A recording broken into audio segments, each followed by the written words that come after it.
Olá, eu sou Paulo Sérgio, sou professor no curso de Bacharelado em Sistemas de Informação da Unirio. Esse trabalho conta com a coautoria do professor Jobson Luiz, também professor no curso de Sistemas de Informação. E nós aqui estamos apresentando nossa experiência num curso da Unirio de programação modular, onde a gente tentou usar o que a gente chamou aí de cenários mais realísticos, né, para trazer um pouquinho mais de realismo e de prática à disciplina de programação modular, que tem alguns desafios quando a gente pensa nela em sala de aula. Então, contextualizando, quando a gente está falando de programação modular, a gente está falando de engenharia de software, né? E a engenharia de software é uma disciplina aplicada, essencialmente aplicada. Então, um debate que a gente tem que é muito relevante no contexto do ensino de engenharia de software é o que eu chamei aqui desse debate entre teoria e prática em sala de aula. Por quê? Né? Porque para a gente trazer o realismo, né, dos problemas para dentro da sala de aula, a gente traz alguma complexidade. A gente também tem que coordenar o trabalho em equipe dos alunos, né, que seria simulando um ambiente mais real. E também, se a gente, de novo, está pensando em trazer mais prática para a sala de aula, tem que pensar, né, no que a indústria está utilizando e no que ela precisa. Então, quando a gente tem todos esses elementos em conjunto, a gente tem que tratar esses desafios, porque aí isso nos traz, né, provavelmente um volume maior de atividades enquanto professor, na verdade, tanto para os docentes quanto discentes, no contexto da disciplina. E esse volume de atividades, né, se traduz essencialmente em como essas atividades são acompanhadas e avaliadas. E outra coisa também que surge, né, quando a gente aumenta a prática no contexto de sala de aula, isso no contexto de engenharia de software, é o que eu chamei aqui de dificuldades incidentais, né, trazidas essencialmente por tudo que as ferramentas, o ambiente trazem em termos de configuração e como eu faço isso para integrar com os sistemas, né, ou exercícios, desafios que eu estou propondo para o contexto da disciplina. No escopo específico da programação modular, os desafios ficam mais evidentes por conta do fato de que a programação modular trata essencialmente aspectos de qualidade.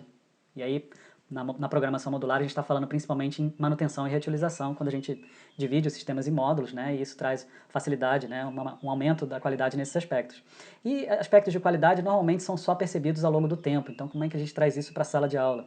Além disso, né, outra dificuldade particular aí no contexto da programação modular é que a programação modular se aplica preferencialmente a sistemas de média e larga escala. Não faz sentido eu pensar num programa modularizado quando esse sistema, né, é de pequena escala. Então, fica o desafio, né? Como é que a gente pode planejar uma disciplina que enderece tanto esses desafios que eu comentei sobre a prática da engenharia de software em sala de aula, quanto especificamente aqui da programação modular. E é essa a nossa intenção de contribuição nesse artigo, né? A gente sentiu falta de material disponível sobre programação modular, de ensino de programação modular, e a gente quis trazer a nossa experiência e, de fato, concretamente, um planejamento de disciplina em programação modular que endereça esses desafios. Antes de apresentar o planejamento da disciplina em si, é interessante observar aqui como a disciplina se encaixa no currículo do Bacharelado de Sistemas de Informação. A gente tem aqui o que a gente pode chamar de uma trilha de engenharia de software com 4 disciplinas, começando no quarto período com análise de sistemas, passando pela programação modular no sexto período e terminando por processo de software no sétimo. Então a gente percebe aqui que no sexto período a gente já tem um aluno relativamente maduro, né, e capaz de tratar aí e lidar com as tecnologias de desenvolvimento de mercado, pois boa parte deles já está em estágio, até por conta do fato de que o curso da Unirio, de Sistemas de Informação, é um curso vespertino noturno.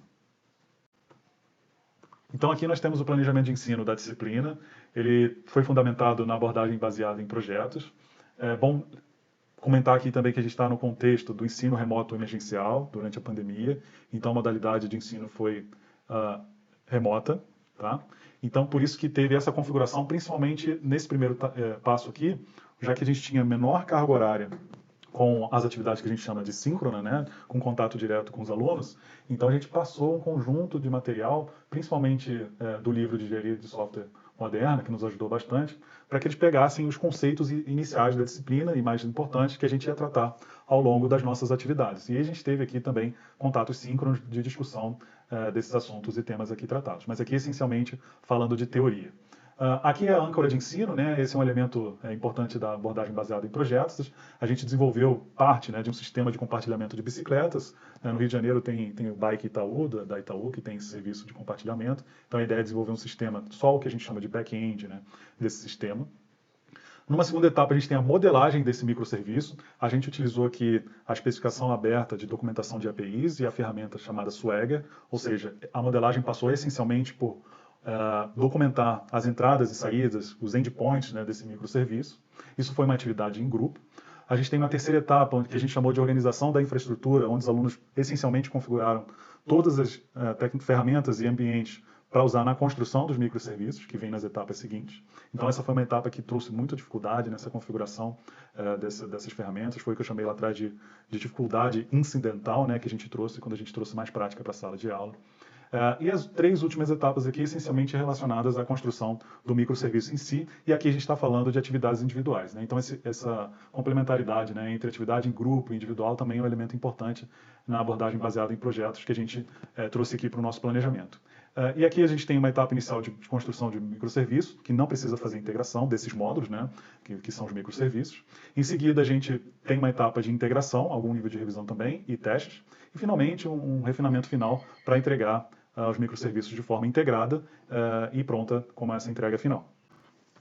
Então, um elemento pedagógico importante foi a utilização do estilo arquitetural de microserviços, não apenas pelo realismo, porque é uma arquitetura que vem sendo aplicada na indústria, mas também no ensino da modularização, já que ele impõe a separação física entre os módulos. Então, os alunos foram dispostos, cada um, para poder implementar um módulo em separado do sistema, e eles tinham que fazer as integrações entre esses módulos para poder fazer a entrega final do sistema como um todo, enquanto turma. Então, a turma era responsável pelo sistema.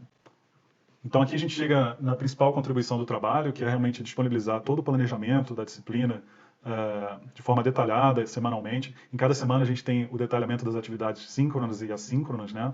Onde nas atividades assíncronas a gente tem, onde o aluno trabalha de forma mais autônoma, a gente disponibiliza links, né, para eles estudarem. Esses links são de blogs, de profissionais da área, que a gente faz uma curadoria desse material. Então, realmente aqui é a parte mais importante. Eu não vou destrinchar por conta da limitação de tempo, mas isso tudo vai ficar disponibilizado para outros professores que estejam aí na intenção de oferecer uma disciplina de programação modular, que foi, de fato, uma dificuldade que a gente teve quando a gente foi fazer o planejamento da nossa disciplina na Unirio, no contexto do ensino remoto emergencial.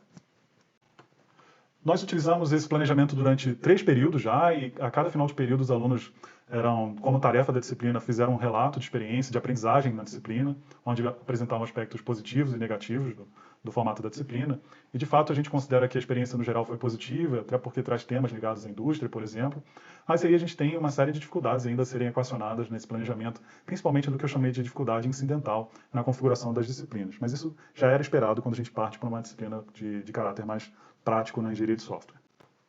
Bom, então a gente entende que a gente teve um planejamento útil, né, e atendeu os nossos objetivos, principalmente porque é uma disciplina que consegue, de forma realística, né, impõe os alunos lidarem com a questão da modularização. Porém, a gente tem algumas dificuldades ainda a serem tratadas, especialmente a questão das ferramentas. E como contribuição principal, a gente realmente já está disponibilizando o que a gente está chamando aí dos caminhos das pedras, né? Isso está disponível num repositório e pode ser reutilizado e evoluído por outros professores. É realmente o que a gente espera. Com isso, a gente encerra a apresentação, deixando o nosso muito obrigado.